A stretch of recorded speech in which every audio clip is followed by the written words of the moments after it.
এই দাবি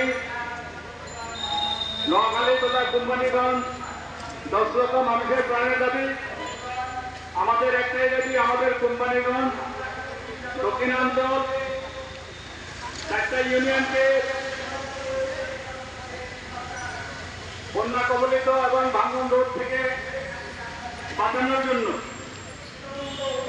আমরা ইতিমধ্যে আপনারা সবাই জানেন, আমরা জানি বিস্তীর্ণ এলাকা ভাঙন এবং লোনা পানি ঢুকে, লবণাক্ত পানি ঢুকে বিস্তীর্ণ এলাকা নষ্ট হয়ে যাচ্ছে।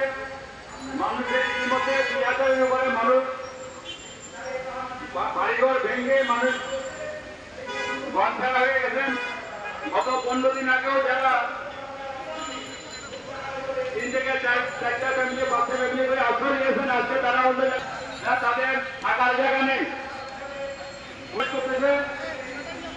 আমাদের একটাই কাছে দাবি, আমরা কোনো এখানে অনুদানের জন্য আসি নাই। আমাদের একটাই দাবি, আমাদের এই রোডটা, আমাদের যে ওই গেটটা, এটা পুনর্নির্মাণ করার জন্য আমরা জোর দাবি জানাচ্ছি, জোর অনুরোধ জানাচ্ছি।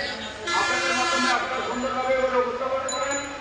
আমরা এই কোম্পানির 10 লক্ষ মানুষকে হেফাজত করার জন্য তথাকথিত নোয়াখালী দক্ষিণাঞ্চল থেকে ব্যবসা করার জন্য আপনারা